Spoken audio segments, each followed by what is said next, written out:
From the News Channel 5 Network, this is Morning Line with Nick Barris.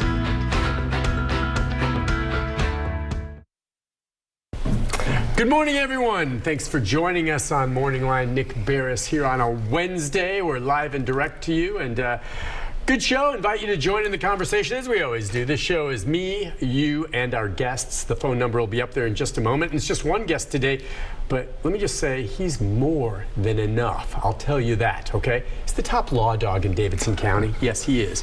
He is the one who manages the city within the city, which would be the Davidson County Jail. And that is Sheriff Daron Hall of the Davidson County Sheriff's Office. Good morning to you, sir. It's taken me 20 years to get you to do that. No, but I'm on the one word I've been wanting you to say. I get flogged by you and your staff.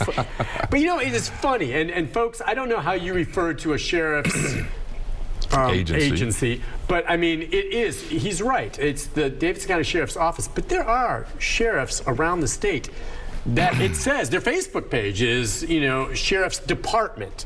So you are correct, but there are, would you acknowledge there are sheriffs that call themselves a department? It is, and it's kind of a pet peeve, and for weird reasons for me personally. But there's also problems around the country with that. You know, there's a lot of places where the role of the sheriff varies a little bit, and I was the president of the National Sheriff's Association and wrote this article for our national publication, and I think the name of the article was, you know, what's with a D. Mm-hmm. And then it talks about why you shouldn't do that. Well, what is the distinction? I mean, I know one of our viewers probably is just sitting there saying, look, it's the Sheriff's Office Department. Why does it matter? Yeah, it confuses people. So a department is an appointed position. You would never call it the mayor's department. Right. You'd never call it the district attorney's department. You wouldn't call it the governor's department. Police department? Police is an appointed position. Okay, and so you're saying elected positions. Fire is appointed, water is appointed in any city. So the difference, if you are an elected official, it should be an office. That's correct. And the reason is that the taxpayers, kind of funny little thing going on, but so I have a commercial for a campaign we're on. I was going to say, I saw it. One of the things that we said in the commercial was that I have 700,000 bosses because my son asked me years ago. And so I was at lunch yesterday and a man walked up to me and said, I'm one of your bosses. And but the point of that even is that that's who you work for. And in a department, you work for an executive, whether it's a governor or whether it's a mayor or whatever. And the reason that's important is sometimes mayors forget that. Yeah. And sometimes the taxpayers forget it. For example, I've had people, you know, may not like a policy or something that we're doing, and they would reach out to the mayor's office, and the mayor's office would contact us and say, hey, you know, someone's called up here to complain because, and I'm not trying to be rude about it, but the mayor's office can't dictate what you do in an elected office. I mean, there's laws that you have to follow, but I'm talking about a policy. And that's always complicated because, for example, if you're the mayor and you don't think we should be providing recreation equipment for inmates because it's a waste of taxpayer money, you can argue that in public. You might can even not fund it in my budget, but you can't philosophically or a policy force me not to do that. Mm-hmm. You can't do it. You can't walk in a judge's courtroom today and they're elected, and as a mayor, you can't dictate to them their policy.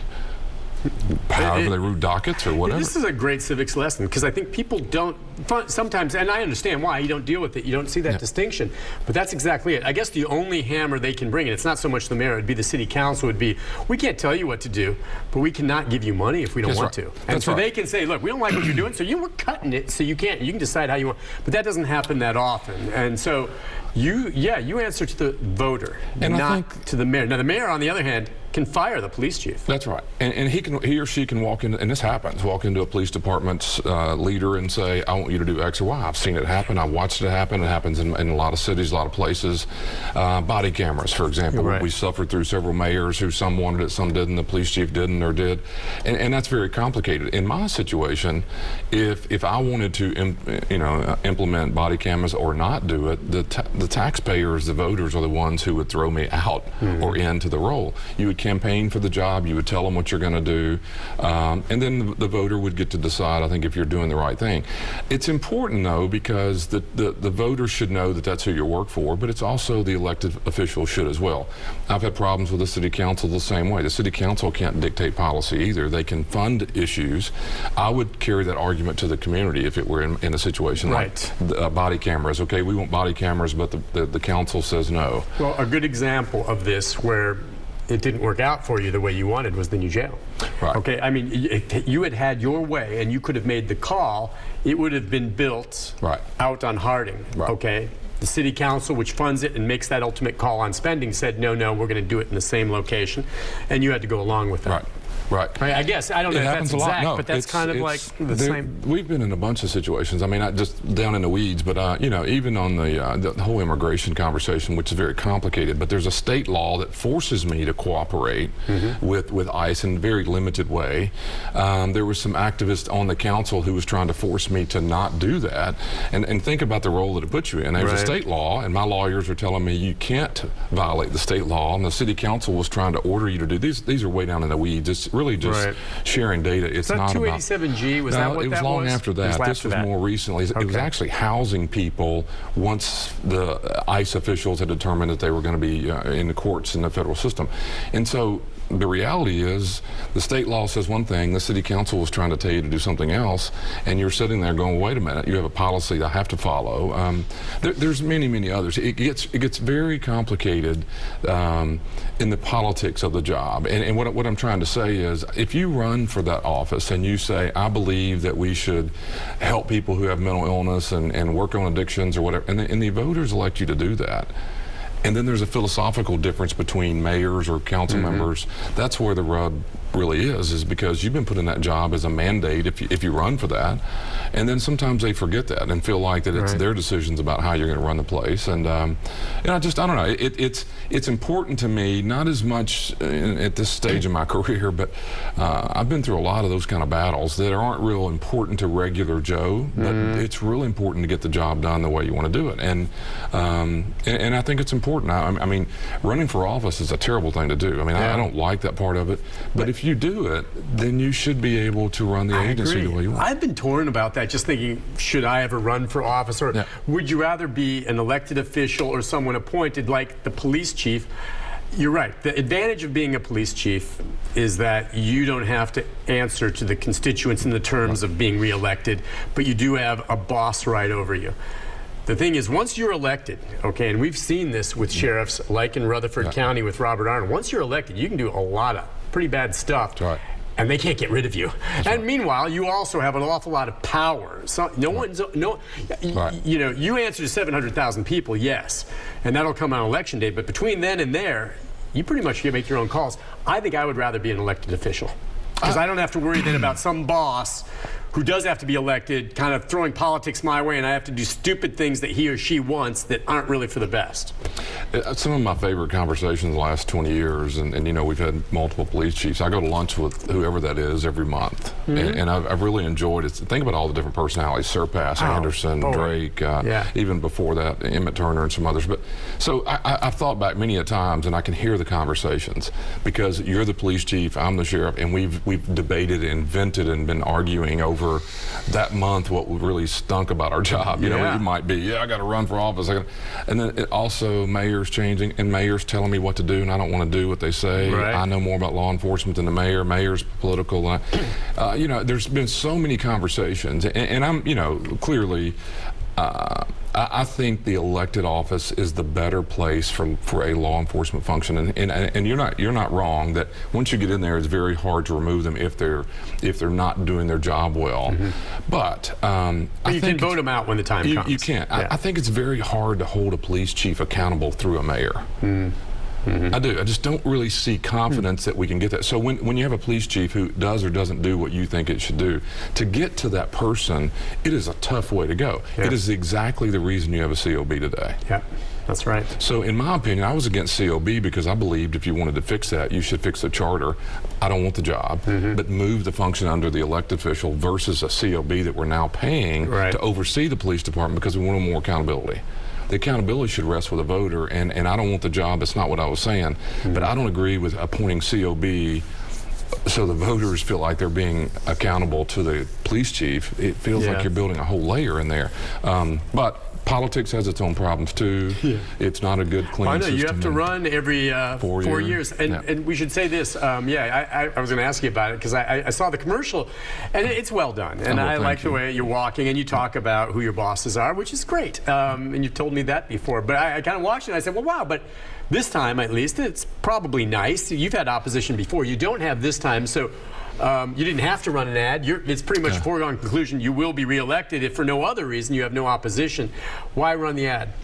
That's funny you say that. So you do raise money in case that you're going to run. So I have money. I don't feel like, there are laws about how you spend that money. So, I mean, clearly you could run ads and campaign. I have a person who's kind of what you would call a consultant in the political way in the commercials and media world. It's not my expertise. And but this was my idea. I wanted to do it that way. And what I'm talking about was the people who work there deserve the credit. I mean, I said this to them. I mean, the reality is the agency is on the ballot every 4 years. It's not me. I will represent and do everything I can. But the truth of the matter is, if they weren't doing their job, there'd be 10 people wanting this job. I mean, and so they deserve some credit. And all I was trying to say was that's really what this job is about, is the men and women who work there. You'll never know them.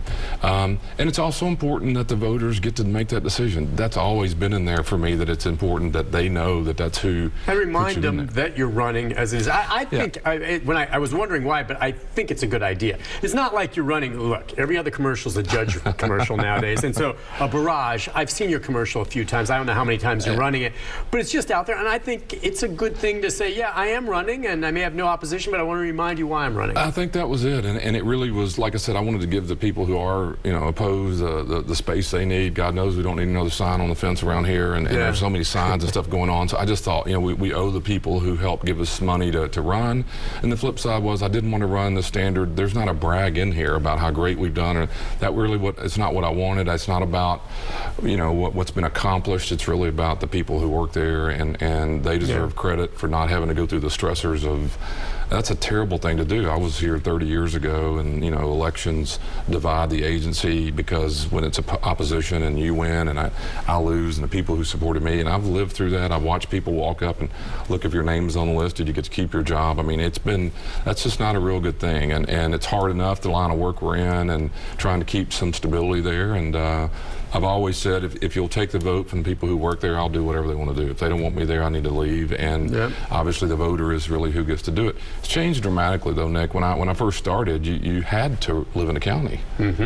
So now you don't. More than half don't live in the county. Don't even live in the county where they're sheriff. Is that? I guess I didn't realize that. So you do live in Davidson County. I have to. You do. Right. You do have to. I have to. Yeah. But in other counties you don't. Or no. What I'm saying is the employees do not. Oh, I'm sorry. I thought you meant sheriffs. Sheriffs have to live. I'm sorry. I misunderstood. But employees don't have to. They can come. Well, and that's that's different. I think as an elected official for a sheriff's department, of course, you should live in the county. Sheriff's office, but that's okay. The sheriff's office.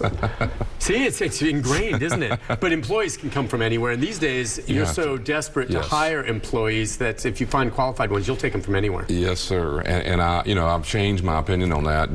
Back in '96 is when the law changed where you could move out of the county, but we couldn't afford to. There's no way you could do it. Well, I know, and you've talked about. We'll go to the break here, but I actually posted and have had some people talking about how they've had fender benders. I know your staff does not respond to that, but these days you have a fender bender. It's nice if you can get a report, for your insurance company. But if no one's injured and it's not damage, that's huge, you can call and ask for a Metro PD officer to come to the scene of the wreck, and they will tell you on dispatch.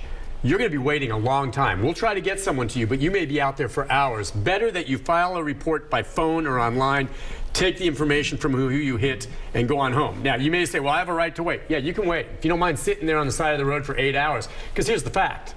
I think Metro PD's down some 150 officers right now.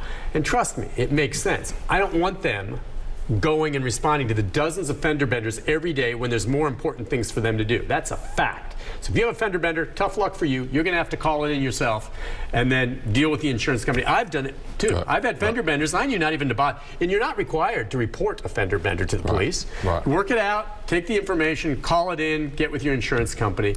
they just don't have the staff to do it anymore. We'll take a break. We'll be back. We'll talk more about those staffing issues. We got some phone calls as well. Mike and others, we'll get to you right after this break.